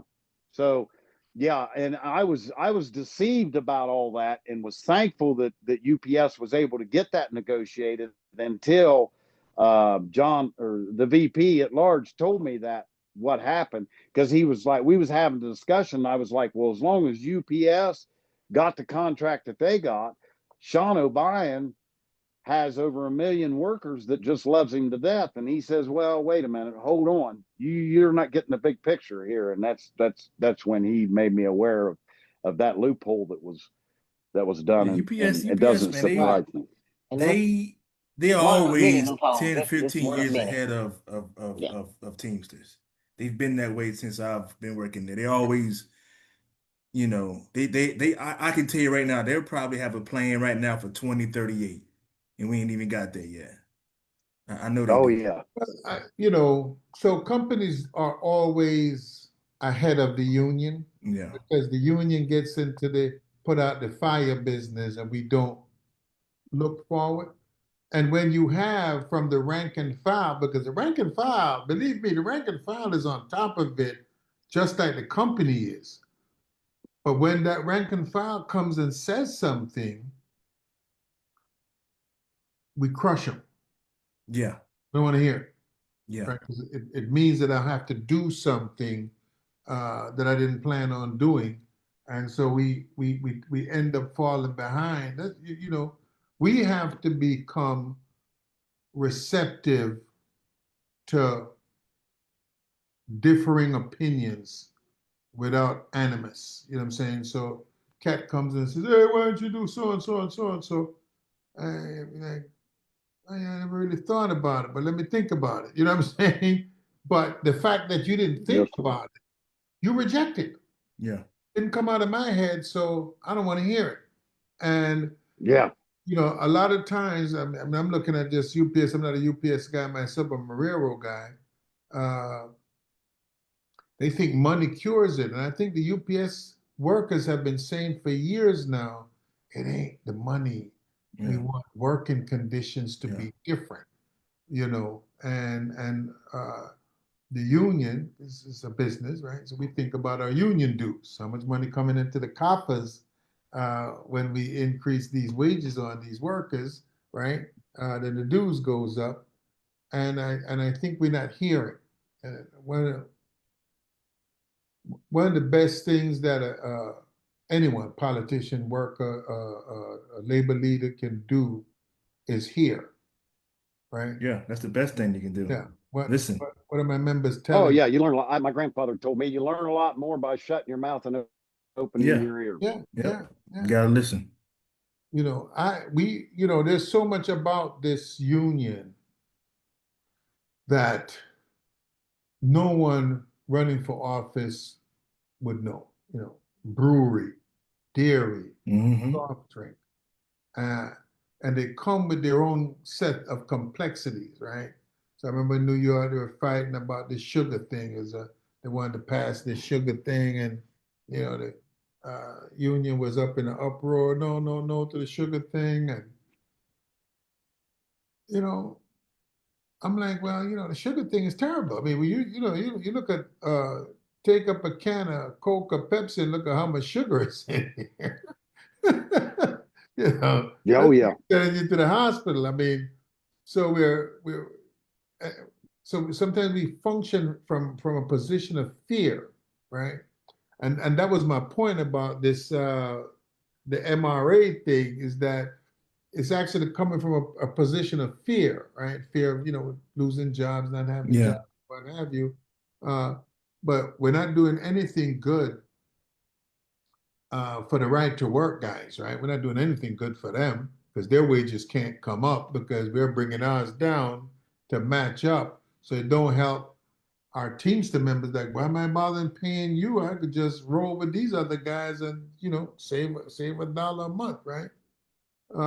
And really requires a complex uh, approach to the workspace, to the political space, right? Uh, because all too often we vote against our own interest, and we end up in these. Well, as Right? yeah. And I Well, say that, but hold on a as second. one. I'm just say this because a lot of times people go Democrat. I have yet to hear a Democrat say I'm going to change anything with respect to Medicare, Medicaid, or anything like that, right? So all these cuts are in place. I'm still waiting for a guy that says, let me tell you, you vote for me, I'm going to work to restore all those cuts that took place. I've yet to hear a politician talk about the implications, probably with the exception of Bernie Sanders, uh, the implication of right to work on the working class. Yeah. It's destructive because here 25% wage cut, so you're down to 23. That means you're at what 33, and you got somebody took $10. Who can afford to give up $10 an hour? Oh Nobody. yeah, that's a lot of money. Yeah, And see here, this is we had one of our conferences when they was discussing this when this MRA first come out several years ago. I think it was two contracts ago. And during our conference, the gentleman that is now our director had a comment and said, I would rather have 75% of the work than 0%. And counter to that comment directly was the problem is your 75% is less than what the non-union wages are. are So when people look at this and you're saying you'd rather have 75%, when a guy down south says, well, why am I going to go work for a union and only make 75% when I can go work for a non-union and make 85%? And that's what I told him. So that thought process of you willing to accept 75, and honestly, most of us, I won't go work those jobs. I won't do it. I was offered, I could be, well, having hindsight, the problems that I'm dealing with now, had I went down there and worked on that, I might have been in a lot better situation. But, and I told the gentleman that offered me to go to work on that Texas job, I was like, sure, what would it look like for me to come down there and work on that job when I'm so hard against that MRA? The people that follow me and the people that respect me because I stand up and I correct things that's wrong, I would lose all respect from everybody. Yes, I you said, would. I hate to do it, but I can't come to that job. I'm sorry, I can't. Yeah, integrity and character gotta mean something. Gotta That's mean right. something. And character. I am huge on character. Yeah. And sometimes it hurts me financially, in other ways. But the problem is it's getting so bad, and I'm not getting represented by international, that it's financially hurting me to the point where I got to say, either I'm going to change or something's got to give. Yeah. No, you shouldn't have to change. Something's got to give. That's the reality. Yeah. Something has to give, because, and that's what I'm talking about, the duality of having to deal with Taft-Hartley, or that portion of Taft-Hartley that lends itself to right to work. And, it's we don't give enough energy to fight against it, right? So we're obviously not telling the real story. People say right to work. Well, who can argue against the right to work? But it's not the right to work, right? So you have to change the narrative about how we have this dialogue. But why would you not want to come and work where the national contract says X, and then now the guy that's in Texas or Louisiana goes, shoot, I mean, I can make that kind of money. Yes, you can, but you got to join something. You got to be a part of something, right? And we're not doing that. We're not doing that degree of homework, because there's a lot of pipeline work that I'm seeing going on, and they're not 2-week jobs. They're by and large, it takes time, right? Because you got to set up uh, uh, an area where everything comes in and goes out. I've seen somewhere they actually had helicopters come and pick up stuff and drop stuff off to take down to this gas. I've been on those jobs, many of those. Yeah. So this is some serious work, and I know these companies, because not a lot of companies that are in the arena that could do this kind of work, that's going to be able to bid and make these things happen. So these companies are going to make their money, right? Yeah. They're just exploiting the labor, and those things have to be brought out, that people understand it, so that you can actually have and fight and push back against this. But it's not. There is no just simple answer. Blah blah blah blah blah. But I'm gonna take care of it. But I think some of the things that you're talking about in terms of having that regional director that's focused on at least making sure we secure the work that we can secure, right? It's almost like a step 1, step 2, step 3. And then you need people that's going to actually talk to these other pipeline guys and says, why do you resist? Why you don't want a pension? Yeah. You want this, Backbone. Yeah. But you can't parachute the guy into Louisiana and talk to no Cajun. You need a Cajun to talk to a Cajun. You know what I'm saying? Well, yeah. We need to have that. Yeah. It's and like you say, to fix these type of problems, it takes a discussion like anything else does. Yeah. You have to look at the pros and cons. Okay, if we do this, what problems is that going to cause us that we're going to have to address? And I think if Sean would have followed through, that we wouldn't be in the shape that we are. but it's snowballing. Stuff is being ignored and stuff's being brushed under the table like everything else in the world. You you turn your back to it. Problems don't go away. They only No, get they bigger. don't. Yep. They rot until it falls off. You're But right. the thing is that the union is a funny thing, right? So if you went back 50 years ago, it was freight, freight, freight, freight, freight, and as freight died, then UPS, UPS, UPS. You know what I'm saying? And the pipeline guys used to be car haul was a big thing. It's kind of shrunk up, uh, and so people give focus to that big thing that's in the room, but that's generally not where the disease breaks out. The disease breaks out in the ignored parts Yep. of the empire, right? So if you ever look at uh, Rome and Greece and all the various empires of time, it didn't break out in Rome. It broke out in some obscure part of the empire, and the rot just worked its way up the animal's body, and this is what's going on because we're not giving the attention because it's kind of out of the way, right? Pipeline guy who sees them, nobody sees them. You know what I'm saying? Like, I might be passing the highway and just like, that's some big shit right there. You have no idea what it was that just passed you, or that your brother was driving or sister was driving that particular Right. stuff. And we're missing too much. The leadership is missing too much. Is there a pipeline guy? I mean, Tommy's not a pipeline guy, he's a construction guy. You know what I'm saying?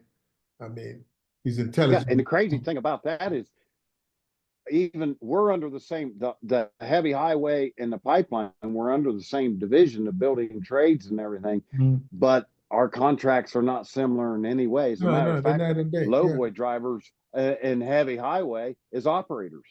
They're not even Teamsters. Teamsters, right. Whereas on the pipeline, it's Teamsters. Yeah. And there's just so much and like you said, you can't send just anybody, any BA, if you don't have any pipelines. And that's what's happened out here and happens all over the country is we're not getting representation because people that don't have any experience in this don't care. They're like, we're not sending nobody over there. We don't have anybody over there that knows anything. Yeah. So then what happens, these companies start these jobs and they're like, oh man, we got to hire a Teamster because we got to haul this equipment out here. So they bring me in, and then I come in and look around and like, why is the operator running the warehouse? That's our job. That's our job. How come you don't have any Teamsters in here? So then you start, hey, look, we got some jurisdictional issues here. We need to get, and no matter how easy or soft you try to address it, all of a sudden you're a problem. Yeah. Oh, yeah. They're like, oh, well, this guy here, we got to get rid of him. He's him. Screwing everything up. Yeah. And then the next thing you know, they're trying to find any little thing that they can that for any other person would be overlooked or maybe said, hey, you might want to kind of watch that a little bit. But no, they just found a reason to, guess what? Toss your butt. Yeah. Steward or not, just toss you. See ya. Retaliation 101. Oh, and it's horrible and only getting worse. I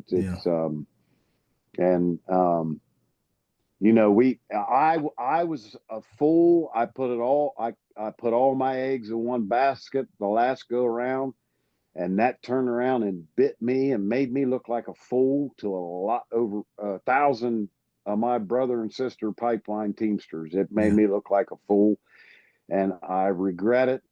And we learned. I don't regret it. No. You just got to make the adjustments, right? So we all have made decisions that we regret, right? We all have made them. I mean, it's not, if somebody comes in and shows you something and says, hey, listen, I'm willing to do something. That's why I said to you when I spoke that it's complex. Right. And the honest answer is it ain't gonna happen tomorrow. Right. So electing someone tomorrow ain't gonna change it tomorrow. Right. But what can happen is that you start to put in the bricks and the steps to bring about the change that's necessary, but you ain't just gonna come in and and snap Fix everything. Yeah. change and fix everything. It's gonna take work, but it requires that focus and it requires people that understand. It requires people that come from the pipeline that made their bones in the pipeline industry to fix it because they understand it better than anybody else. And so, and it's the whole Right. thing about parachuting. Like, if you took me and says, "Hey, go into UPS and fix it," I'd be like, "Are you kidding?" Yeah. I could debate it with you, but Right. fix it is another Yeah. topic. You need people who have lived it, walked it, talked it, breathed it, right? Those people know what the solutions are, and those are the people that you put in place to fix it. And so I think just on the surface of it, the idea of these regional directors, you got to put the focus on it. There are 4,000 people in that thing, and you got to fix it from rotting and falling apart the way car hall fell apart, the way other parts of our industry, freight and so forth. I mean, freight didn't just die like that. We saw it. We saw how they call themselves Conway Express was Consolidated Freightway. We saw Consolidated Freightway ramping up a non-union carrier called Conway Express or whatever the hell that was all about. We knew who they were. And instead of going after it full force and either striking there, or doing something, we allowed it to happen, right? So these are not things that could not have been dealt with. These are things that we chose not to move with some degree of militancy, which is what is needed in the working class Yeah. to defeat the undermine. I mean, here's a guy living in Ohio, working out of Minnesota, I'm in Kansas. I mean, Gotta go to Tennessee next week. gotta go to Tennessee. Yeah, man. I hope he ain't married. Yeah. Yeah. Yeah, I am. Oh man, what does she do?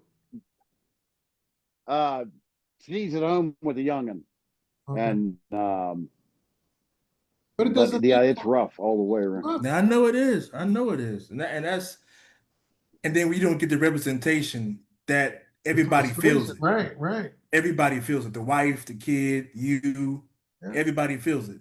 Yeah, I get you. I Yeah, get but you you.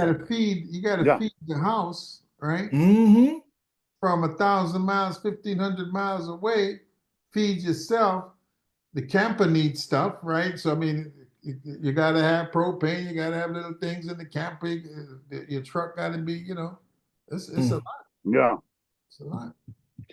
And here, I got Or another you end up, issue. you're renting a room in somebody's home because I saw when these pipeline guys came up there, they were renting rooms and people were renting out rooms in their homes and whatnot to a lot of these guys. Yeah, all they need is a hot shower and a bed and a nice bed to lay in because that's all the time you have. By the time you work 12 hours and get back to wherever it is you staying, you got enough time to get a shower, get cleaned up, eat, and go back to bed and start all over again. It's that's what I saw. Yeah, it's horrendous. Yeah. Now here's something that's never made sense to me, and it's very a little issue, but never made sense to me. Our insurance, our pipeline Teamster insurance, does not cover a DOT physical. That does not make sense to me. I can't understand as a Teamster insurance. Now, most of the times, if you're on a job working, these contract companies will pay for your DOT physical for you to go get one. So you don't run into this a lot. It's $80 to $100, and our insurance does not cover a DOT physical. I'm like, why in the world would a Teamster insurance not cover your DOT physical? I asked so many people. I guess, yeah, our company covers ours too, though. So I don't know if that's more common for the company to cover it versus your insurance. Because UPS, our DOT. I know Metro North UPS don't pays. Oh, they don't? Yeah. The companies don't? Oh, wow. Okay. I thought that was kind of standard. So that's why I was looking like, what? We're in a battle with them about that now. Mm. So because you not you only would do they you would not cover it, they require them to use a particular company, and it's actually even more expensive than just going to a regular DOT. Wow. Yeah, we didn't big battle with that. But let me just swing around on a couple of things that I made note of, because these are some things that we have to really deal with and address in the up and coming, right?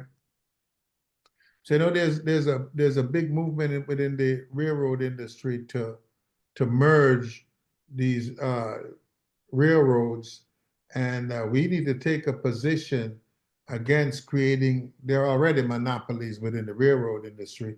We need to take a position against any further mergers. I mean, they have right now, I believe, on average 30, not 30, 3 derailments every single day of the year. Any one of them can be East Palestine, because they're still carrying all of the same stuff. And we need to take a stand on that. We need to have a discussion about that. We need to speak out against these cuts to Medicaid and Medicare. We need to take a stand about for universal health care. That all workers, wherever they are, regardless of their employment status, should have medical coverage. It's a human right to have medical coverage. And if you have medical coverage, then you could go get um, a checkup and not wait for the emergency room when you feel your leg falling off, and then you run in there, and then now you gotta operate. We need to deal with that. We need to take a stand uh, on the implementation of these soldiers in Washington, D.C. Now they were in L.A. Now they're talking about going to Chicago. Chicago, Yeah. right? The union has to take a stand, because let me tell you something. After a while, you become accustomed to it. Mm-hmm. It becomes a way of life. And then what happens if you decide to go on strike, right? Are they going to send the troops in to force you back to work, or to do like they did to that lady down in Texas and lock her in the Locker. Yeah. legislature, Yeah. or just lock you into the UPS property and said you can't come out? I Yeah. mean, we're going down a path. Let me tell you something. I'd rather have crime and freedom than no freedom and no crime. Right? Give me some crime, but let me have freedom. Right? And what's going on right now uh, is unheard of in this country. And let me tell you something, because people think Trump, Trump, Trump, Trump, Trump. No president has ever pushed back on any incursion that the president before him participated in. You know what I'm saying? So, like, if you elected a Democratic president tomorrow, he ain't pushing no law that's going to impinge on his authority as the president, as was created by the president before him. And you could go back from uh, uh, Clinton time with the first Patriot Act, when they did all the way through, they all push up. You push that envelope, they're right behind it. Push up, they're right behind it. Nobody ever says, oh, that's what's wrong. We need to pass some laws to curtail this. It does not happen. So we're in some dangerous times. And we need to speak up. We need to take a stand, because our children are going to have America. We focus on these personalities. We're not focusing on the system. Yeah. Right? That's it. It's That's it. Palantir, in which they allow these people to go into our Social Security and take all our information and hand it to this Palantir group. So now they know everything that there is to know about you. I mean, whatever. There are aspects of our Constitution that have died, like privacy. I mean, this thing here is compromising our privacy every minute of every day. Uh, what's the one that Amazon have? Alexa. Alexa, right? Alexa be listening to you when you ain't listening to her. Mm-hmm. You know what I'm saying? So we have to start to speak out on that stuff, man. And I tell you what, Easy, because if you don't mind, I'm gonna reach out to Tommy Giswaldi and have a little conversation with him, man, and see if I can put him back in touch with you. He's got your number, right? He should have, yeah. Okay. And because I think this is a conversation that needs to, that we can't allow what we call the outliers. The railroad is an outlier. Uh, pipeline, as long as it's been in the Teamsters, is still an outlier, right? And we can't allow that to happen without continually trying to find the solutions to the dilemma. No quick fix, no promise like that. You do a quick fix, it's going to break down soon enough, right? You need to build. Yes, sir. You need to build the change that you're looking for, so that bricks are in place, that the concrete set, and you put another brick on. The brick is in place, concrete dries and sets, and you put on, and then you got to do those things. So I'm going to have a conversation with him soon enough, and Yes, sir. and try to get him to reach back out to you, so you guys can continue to build the progress that you need to have. Yeah. All right. Yeah, brother, you dropped As some Richard some can information on us attest to, today. Yeah, man, he you laid some stuff on us today, boy. I'm gonna have to get some Metamucil or something to digest this, because I had never heard none of this stuff Me before. neither. This is some amazing information. But this is what needs to happen. I thank you for it. I thank you for it. I because- think every teamster need to know what their brother and sister is going through Yeah. in their craft, because we all Yeah. fighting the same enemy, all of us.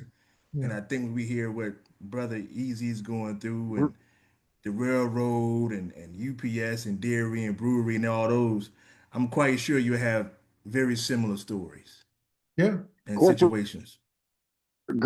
corporate greed. Yeah, Yeah. yeah, exactly, exactly. And Yeah, and if I may, yeah.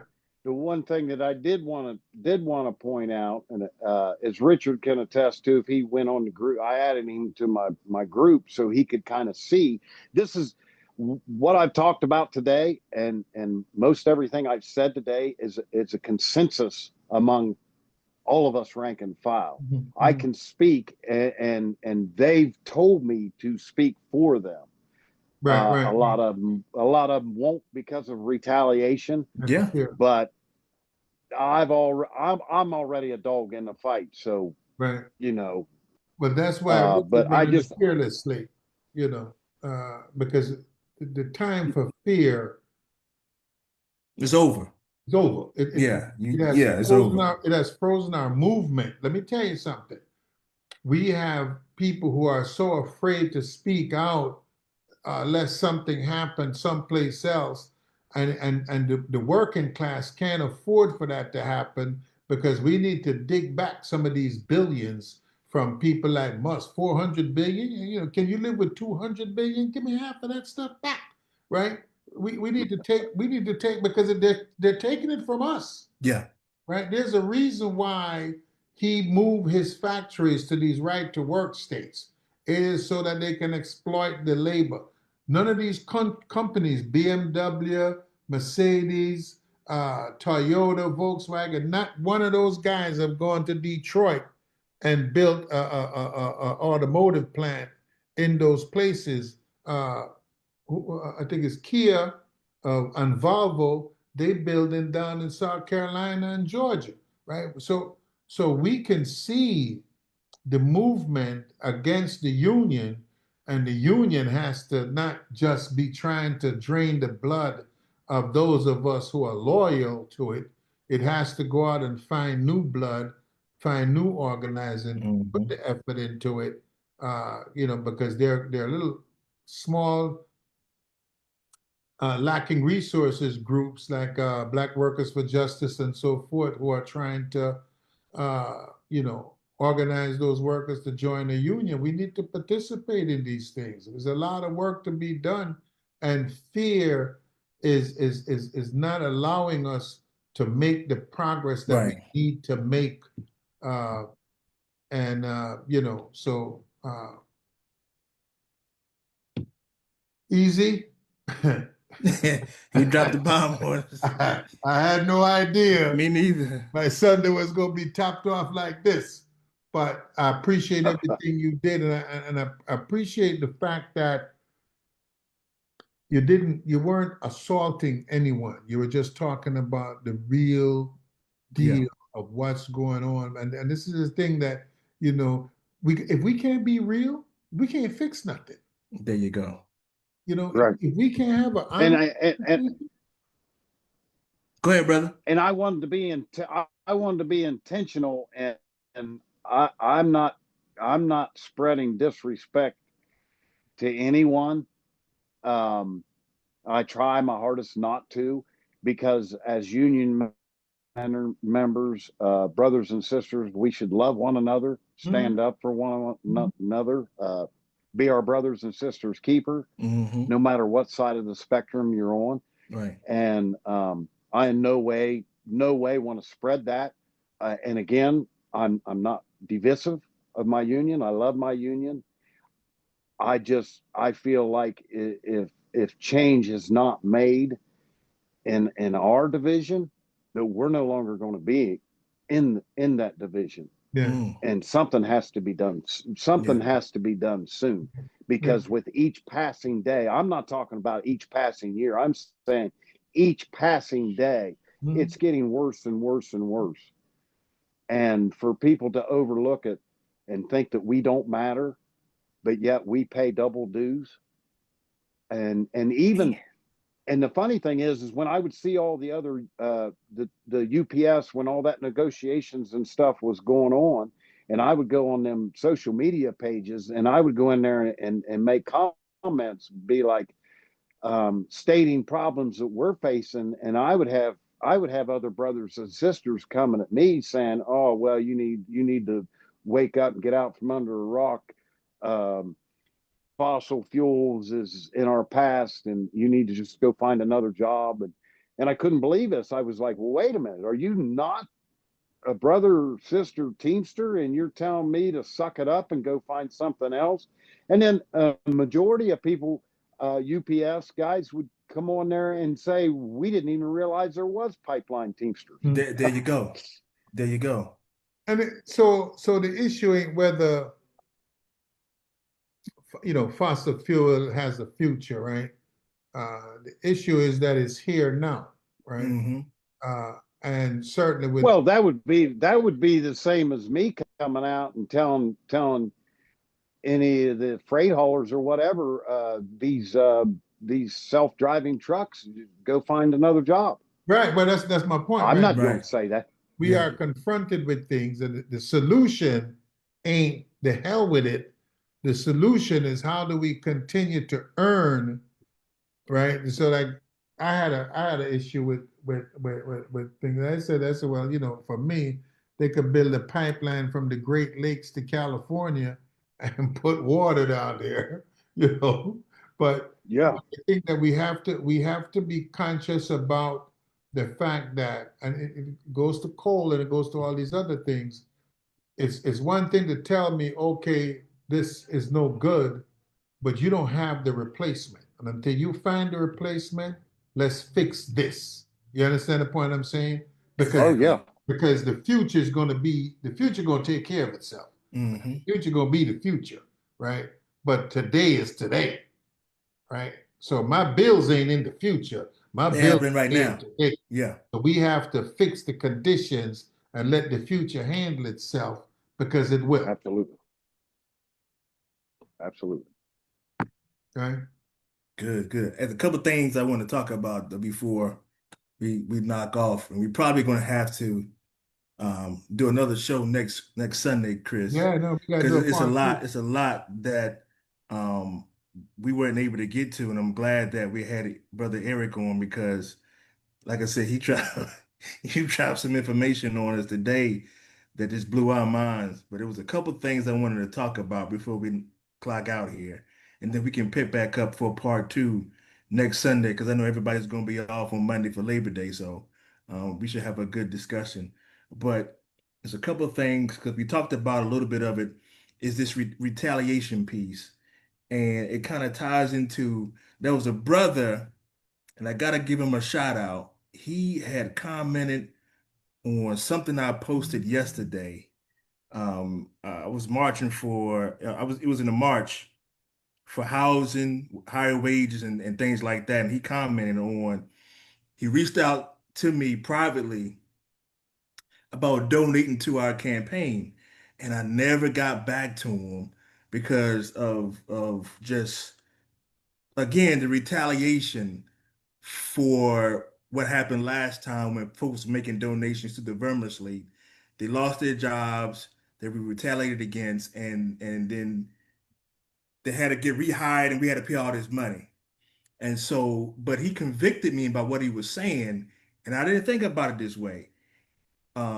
And I'm just gonna kind of put it together. He was saying that if people offer you help and you turn it down, finances, volunteer, it almost looks like you don't need them or you're too arrogant to accept it.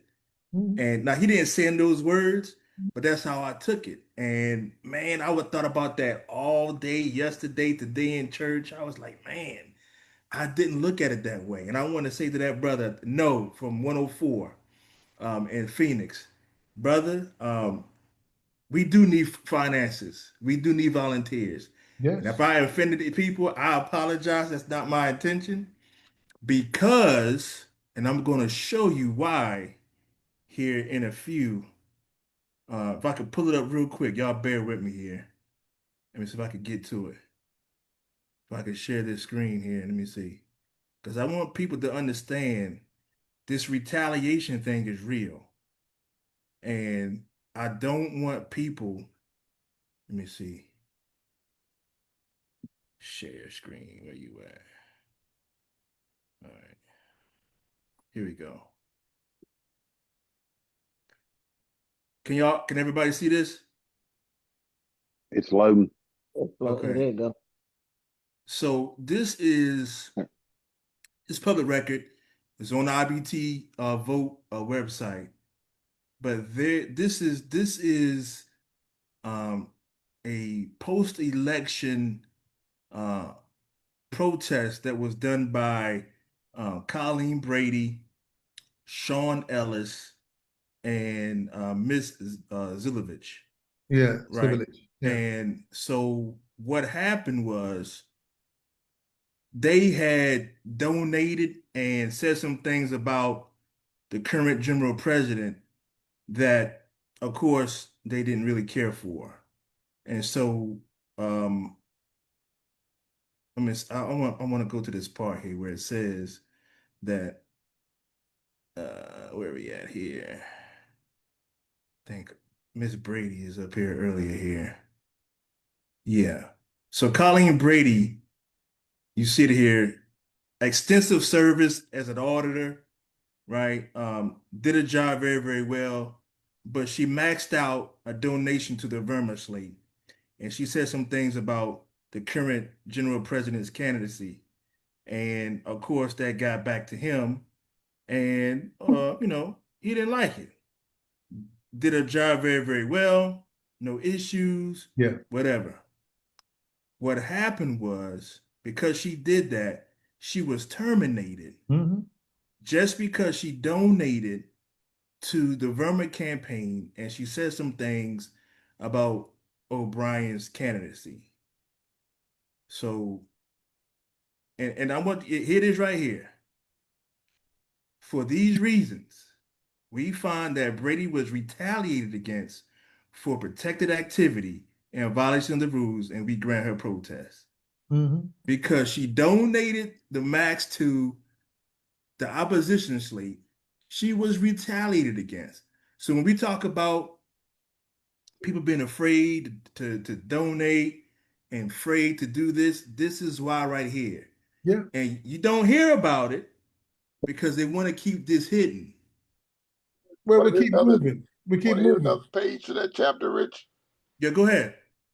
Colleen Brady was at Local 25, Right. where Sean became the president under George Cashman and the people that preceded Sean. Sean fired her when he took over that local. Then she came back to DC and got a job at the International where she'd worked prior to going to Boston.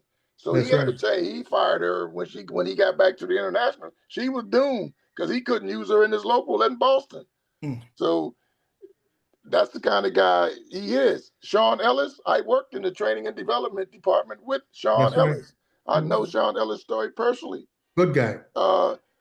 Brian Rainville, if you read Sean's story within that same Right. decision. Yeah. Oh, I read it. Oh, Sean yes. Rainville was John Coley's assistant in Chicago. Brian Rainville. Who Right. claimed that Sean was the worst trainer in training history. Right. And Sean had all the thank you letters from him, Yep. thanking him for coming to the local and doing such great training. And my members wanting to bring you back. Yep. Yeah. Sean And kept it's all of that stuff. and But it's all because right he here. donated to the guy from Detroit. Who's the guy from Detroit that ran the brewery division that was running with Verma? Novak. No, Novak. Yeah, Nowak. Greg Nowak. Yeah. Sean had donated to Nowak. Mm-hmm. And out of the Central region, O'Brien used those reasons to listen to Rainville to fire Sean. And when Sean presented the evidence of all these thank you letters from Brian Rainville, the judge was like, "Wait a minute, what are we talking about here?" He knew it was retaliation. Yep. Yeah, he knew it. So yes, that retaliation is something, man. And I wasn't a part of that agreement, but he fired everybody when he came to the International. Right, exactly. And that's the point I was trying to make to a lot of the people who want to donate, is because of stuff like this. I don't want people to fall into this trap, Right. because this guy, he has a history of doing this, and that's why in our campaign, one of the pillars is to get rid of this element in the system that we have in the International.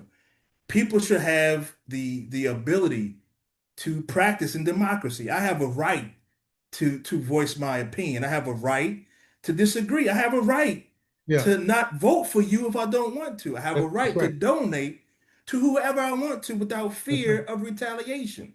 But we do have the right, right? We do have the right, Richard. The problem that we have and what we're not looking at, separate from just retaliation for retaliation, it's a setback.